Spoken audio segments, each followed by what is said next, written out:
ఆంధ్రప్రదేశ్లో విజయవాడ సెంట్రల్ నియోజకవర్గం అక్కడ రాజకీయ పరిణామాలు రసకందాయంగా మారినాయి. ఇరు పార్టీల్లో కూడా అదే. వైఎస్ఆర్సీపీ పార్టీలోనూ తెలుగుదేశం పార్టీలోనూ కొంత అయోమయం నెలకొంది. ఈ నియోజకవర్గంలో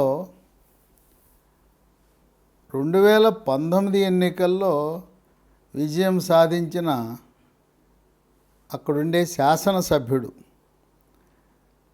మల్లాది విష్ణు బ్రాహ్మణ సామాజిక వర్గానికి చెందిన వ్యక్తిని మార్చి పక్క నియోజకవర్గం విజయవాడ వెస్ట్ అక్కడి నుంచి వైశ్య సామాజిక వర్గానికి చెందిన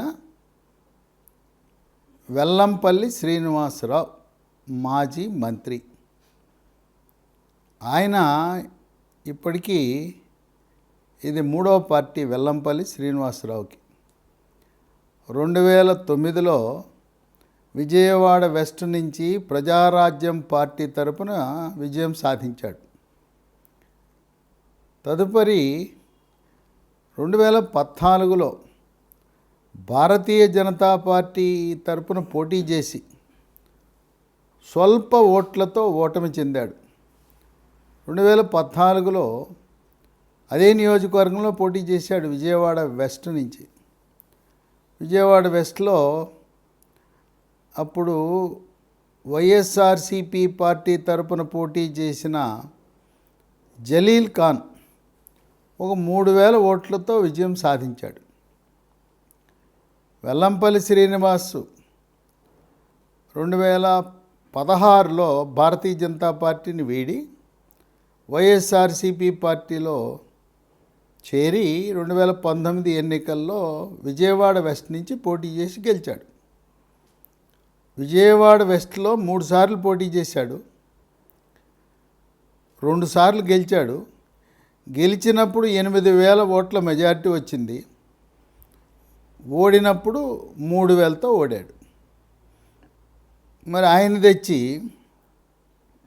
విజయవాడ సెంట్రల్లో అభ్యర్థిగా ఇక్కడ విష్ణు, ఆయనకి సర్వే నివేదికలు సరిగా లేవు, గెలుపు అవకాశాలు మల్లాది విష్ణు గెలవడని పక్క నియోజకవర్గం నుంచి వెల్లంపల్లి శ్రీనివాసుని తెచ్చి ఇక్కడ పోటీకి నిలపాలని వైఎస్ఆర్సీపీ జగన్మోహన్ రెడ్డి తలపెట్టాడు. ఆయన పేరు ప్రకటించినప్పటి నుంచి గత నెల రోజులుగా విజయవాడ సెంట్రల్లో ఉండే వైఎస్ఆర్సీపీ 14 మంది కార్పొరేటర్లు, డివిజన్ అధ్యక్షులు, ముఖ్య నాయకుల అనుచరులు మేము వెల్లంపల్లికి సహకరించము, మాకు మల్లాది విష్ణునే కావాలి, ఈరోజు కాకపోయినా రేపు ఇంకో రోజో జగన్మోహన్ రెడ్డి మనసు మారుతుంది, మల్లాది విష్ణు పేరు ప్రకటిస్తాడని నెల రోజుల పాటు సహాయ నిరాకరణ కార్యక్రమానికి పాల్పడ్డారు. ఎవ్వరూ కూడా ఆ నియోజకవర్గానికి వెల్లంపల్లి శ్రీనివాస్ వచ్చినా ఎవ్వరూ కూడా ఆ నియోజకవర్గ నాయకులు ఎవరు సహకరించలేదు, కార్పొరేటర్లు సహకరించలేదు. ఇక ఆఖరికి జనవరి 25న వెల్లంపల్లి శ్రీనివాస్ కార్యాలయ ప్రారంభం అని ఒక కార్యక్రమం పెట్టాడు. దానికి సజ్జల రామకృష్ణారెడ్డిని కూడా ఆహ్వానించడం జరిగింది. సజ్జల రామకృష్ణారెడ్డి విజయవాడ పార్లమెంటుకి వైఎస్ఆర్సీపీ తరపున పోటీ చేసే కేశినేని నాని వాళ్ళిద్దరూ వచ్చారు. ఇక తప్పనిసరి పరిస్థితిలో వెల్లంపల్లి విష్ణు, ఆయనకు అర్థమైపోయింది జగన్మోహన్ రెడ్డి మొండివాడు, మనసు మారదు, నాకు సీటు రాదు, అందుకని సరే పార్టీ గెలిచి అధికారంలోకి వస్తే ఎమ్మెల్సీనో ఏదో ఒక నామినేటెడ్ పదవో లభిస్తుంది, ఇప్పుడు మనం దూరంగా ఉంటే అది కూడా ఉండదు, కనుక రెంటికి చెడ్డ రేవడవుతాం, సరే గెలిస్తే మన అవకాశం ఎలా ఏమైనా ఉంటాయని చెప్పి సజ్జల రామకృష్ణారెడ్డి ఇచ్చిన సలహా మేరకు ఈ మల్లాది విష్ణు 25న పార్టీ కార్యాలయ ప్రారంభానికి తన అనుచరులతో పాటు విచ్చేసి వెల్లంపల్లి శ్రీనివాసు, మల్లాది విష్ణు ఇద్దరు కూడా ఆలింగనం చేసుకున్నారు. ఈ ఆలింగనం అనేది మీడియా కోసం, పార్టీ కోసం. ఇవి భౌతికంగా ఇద్దరు కలిసినా మనసులు కలవటము, మనస్ఫూర్తిగా పనిచేయటం చాలా కష్టం. ఇక్కడ విజయవాడ సెంట్రల్లో ఆశ్చర్యకరమైన విషయం, వైశ్య సామాజిక వర్గం చాలా స్వల్పమైన ఓట్లు. విజయవాడ వెస్ట్లో దాదాపు 40,000 వైశ్య ఓట్లు ఉన్నాయి. విజయవాడ సెంట్రల్లో 40,000 బ్రాహ్మణ సామాజిక వర్గానికి చెందిన ఓట్లు ఉన్నాయి. బ్రాహ్మణ సామాజిక వర్గం వాళ్ళందరూ మల్లాది విష్ణు అయితే ఏదో రకంగా బంధుత్వమో వరుసలో కలుపుకుని మనవాళ్లే అని ఓటేస్తారు. మనవాడికి సీటు తిరస్కరించారనే కోపంతో విజయవాడ సెంట్రల్లో ఉండే బ్రాహ్మణ సామాజిక వర్గం ఎవరూ కూడా క్రైస్తవ బ్యాక్గ్రౌండ్తో ఉన్న వైఎస్ఆర్సీపీ పార్టీకి ఓటు వేసే పరిస్థితి లేదు. సరే, విష్ణు వెనకాలుండే నాయకులు, కార్పొరేటర్లు, డివిజన్ అధ్యక్షుల వరకే పరిమితం. కానీ అక్కడ ఓట్లు బదిలీ అవటం, మల్లాదికి విష్ణుకు పడిన ఓట్లు వైఎస్ఆర్సీపీ వెల్లంపల్లికి బదిలీ అవటం అసంభవం, కష్టసాధ్యము, దుస్సాధ్యం. ఇంకోటి ఏంటంటే, జనవరి 22న ప్రధానమంత్రి మోదీ అయోధ్యలో శ్రీరాముని ప్రాణ ప్రతిష్ఠ చేసిన తరువాత దేశమంతా కూడా జై శ్రీరామ్ అనే పదంతో మార్మోగుతున్న తరుణంలో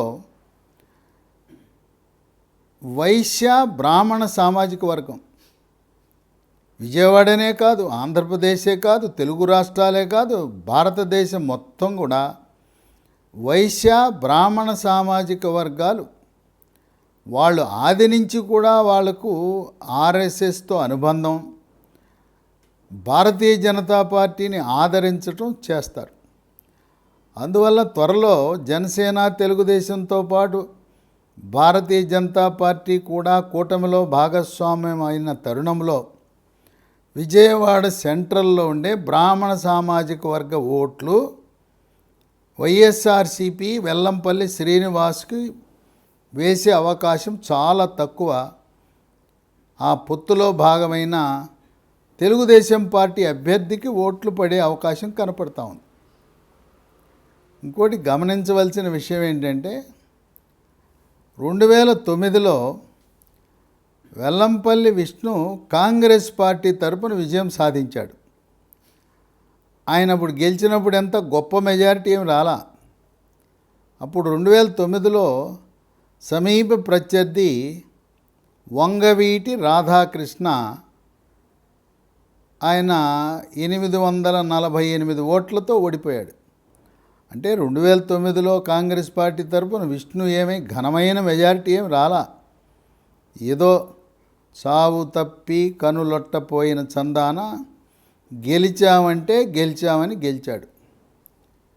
2014లో వెల్లంపల్లి ఈయన మల్లాది విష్ణుకి సీట్ ఇవ్వలేదు, జగన్మోహన్ రెడ్డి సీట్ ఇవ్వలేదు.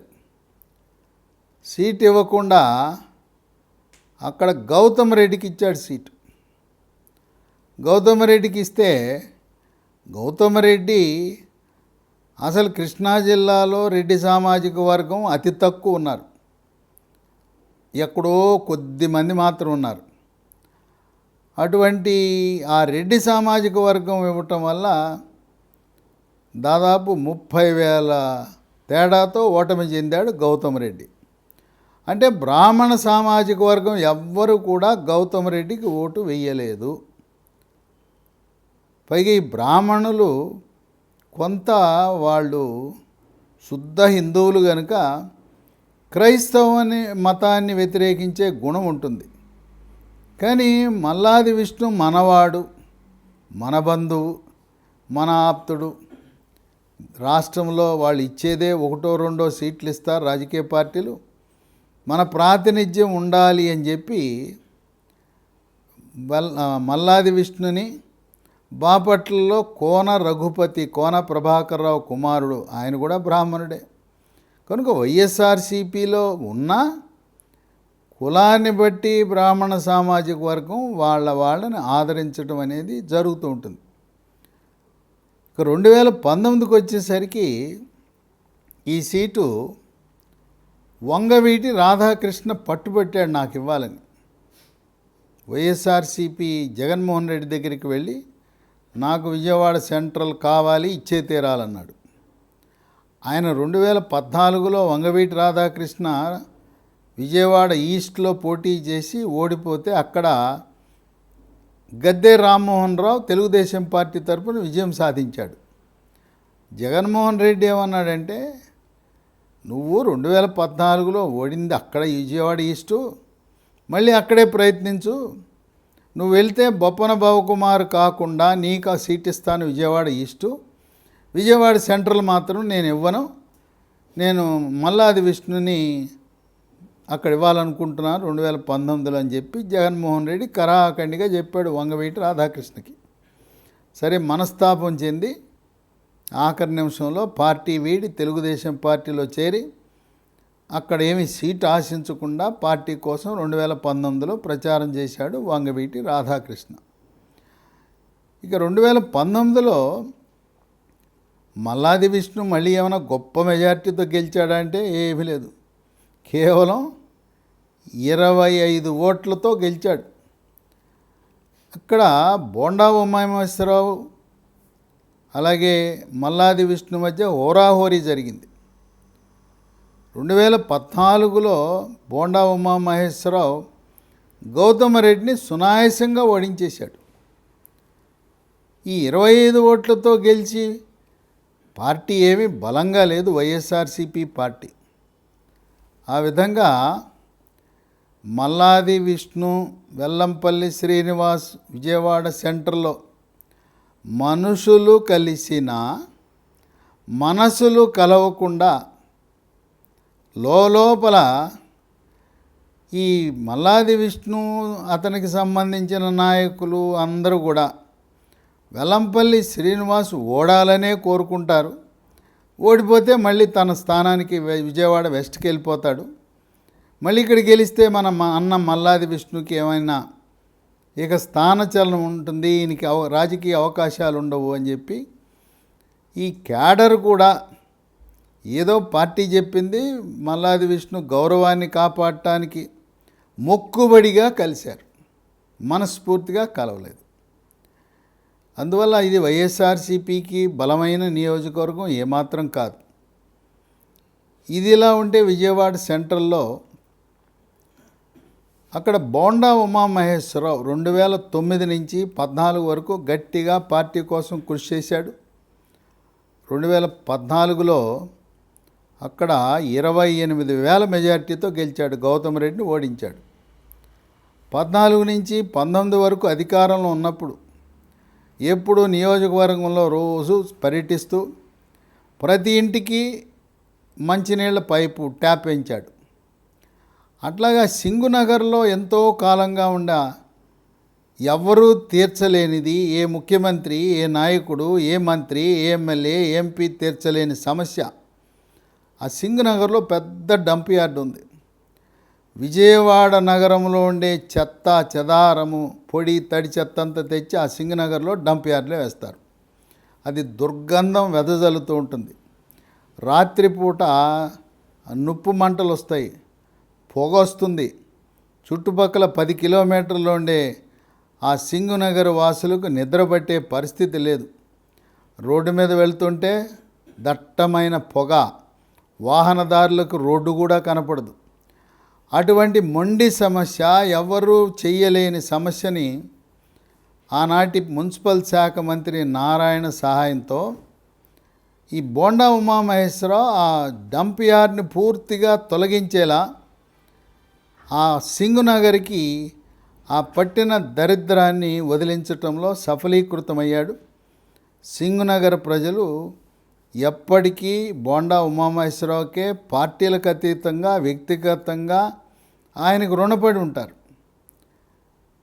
నారాయణతో ఉన్న సాన్నిహిత్యంతో బోండా ఉమామహేశ్వరరావు రోడ్లు, డ్రైన్లు, అనేకమైన అభివృద్ధి కార్యక్రమాలు ఏ నియోజకవర్గంలో జరగని విధంగా అభివృద్ధి, కళ్ళకు కనపడే అభివృద్ధే కాదు, పిలిస్తే పలికే మనిషిగా ప్రజల హృదయాల్లో ఆయన శాశ్వత స్థానాన్ని పొందాడు. దురదృష్టవశాత్తు బోండా ఉమామహేశ్వరరావు కేవలం 25 ఓట్లతో ఓడాడు. ఈ విజయవాడ సెంట్రల్ నియోజకవర్గంలో బ్రాహ్మణ సామాజిక వర్గం 40,000తో పాటు కాపు సామాజిక వర్గం కూడా 50,000 ఓట్లుంటాయి. జనసేన పార్టీ, తెలుగుదేశం పార్టీ విడివిడిగా పోటీ చేయటం వల్ల బోండా ఉమామహేశ్వరరావు ఓడాడనేది నిజం. ఆ రోజున చంద్రబాబు నాయుడు తెలివిగా బీజేపీని, జనసేనను వేడకుండా వాళ్ళతో కలిసి పొత్తు పెట్టుకొని 2014లో 2019లో పోటీ చేసి ఉన్నట్లయితే ఇక్కడుండే బ్రాహ్మణ సామాజిక వర్గం, కాపు సామాజిక వర్గం వాళ్ళందరూ కూడా తెలుగుదేశం పార్టీ అభ్యర్థికి ఓట్లు వేసేవారు. మళ్ళీ 30,000తో మెజార్టీతో గెలిచేవాడు. ఈ బీజేపీతో తగాదా పెట్టుకోవటం వల్ల బ్రాహ్మణ సామాజిక వర్గం దూరం అవటం, కాపు సామాజిక వర్గం జనసేన వల్ల దూరం అవటం, అందువల్ల బోండా ఉమామహేశ్వరరావు ఓటమి చెందాడు. ఇప్పుడు ఒక చిన్న వివాదం చెలరేగింది విజయవాడ సెంట్రల్ నియోజకవర్గంలో. వంగవీటి రాధాకృష్ణ ఆయన ముందు నుంచి సెంట్రల్లో, విజయవాడ సెంట్రల్లో అంటున్నాడు. 2004లో విజయవాడ ఈస్ట్ నుంచి కాంగ్రెస్ పార్టీ తరపున విజయం సాధించాడు వంగవీటి రాధాకృష్ణ. ఈ వంగవీటి కుటుంబం వాళ్ళు విజయవాడ ఈస్ట్లో ఎక్కువ కాలము, ఎక్కువసార్లు విజయం సాధించారు. వాళ్ళ కుటుంబం ఎప్పుడు కూడా విజయవాడ సెంట్రల్ అనేది ఈ నియోజకవర్గం 2009లోనే ఏర్పడింది. అంతకుముందు 1985లో వంగవీటి మోహనరంగ ఎమ్మెల్యే కాంగ్రెస్ పార్టీ తరపున, తర్వాత 1989లో 94లో 2 సార్లు వంగవీటి రత్నకుమారి రాధాకృష్ణ తల్లి విజయవాడ ఈస్ట్ నుంచి కాంగ్రెస్ పార్టీ తరపున విజయం సాధించింది. 1999లో విజయవాడ ఈస్ట్లో బీజేపీ పార్టీ తరపున కోట శ్రీనివాసరావు విజయం సాధించాడు. 2004లో ఒక్కసారి ఇప్పటివరకు వంగవీటి రాధాకృష్ణ విజయం కాంగ్రెస్ పార్టీ తరపున విజయవాడ ఈస్ట్లో గెలిచాడు. అందువల్లనే జగన్మోహన్ రెడ్డి, నువ్వు గెలిచింది, మీ కుటుంబం అంతా కూడా గెలిచింది విజయవాడ ఈస్టు, నువ్వెందుకు సెంట్రల్ అడుగుతావు? సెంట్రల్ అంటే అక్కడ కాపులతో పాటు బ్రాహ్మణ సామాజిక వర్గం చాలా కీలకమైన సామాజిక వర్గం. వాళ్ళు మల్లాది విష్ణు లాంటి బ్రాహ్మణ సామాజిక వర్గానికి చెందిన ఎమ్మెల్యే అభ్యర్థి ఉంటే కులం చూసి ఓటేస్తారు. లేదా భారతీయ జనతా పార్టీ ఉంటే అనాదిగా ఆర్ఎస్ఎస్కి అనుబంధంగా ఉన్న వైశ్య, బ్రాహ్మణ సామాజిక వర్గాలు బీజేపీకి ఓటేస్తారు. అందువల్ల జగన్మోహన్ రెడ్డి విజయవాడ ఈస్ట్ అని గట్టిగా రాధాకృష్ణకి చెప్పాడు. మళ్ళీ వంగవీటి రాధాకృష్ణ మనస్సు ఆ విజయవాడ సెంట్రల్లో 2009లో పీఆర్పీ పార్టీ తరపున పోటీ చేశాడు వంగవీటి రాధాకృష్ణ. అక్కడ 848 ఓట్లతో ఓడిపోయాడు. దురదృష్టం ఏంటంటే అక్కడ విజయవాడ 2009లో 3 సీట్లలో పోటీ చేస్తే పీఆర్పీ, విజయవాడ ఈస్ట్లో కమ్మ సామాజిక వర్గానికి చెందిన యలమంచిలి రవి గెలిచాడు. ఇక్కడ విజయవాడ వెస్ట్లో రాజకీయానికి కొత్తగా రంగంలో ప్రవేశించిన వెల్లంపల్లి శ్రీనివాసరావు విజయవాడ వెస్ట్లో గెలిచాడు. కాపు సామాజిక వర్గానికి చెంది కాపు సామాజిక వర్గం అధికంగా ఉన్న విజయవాడ సెంట్రల్లో వంగవీటి రాధాకృష్ణ ఓటమి చెందాడు. అందువల్ల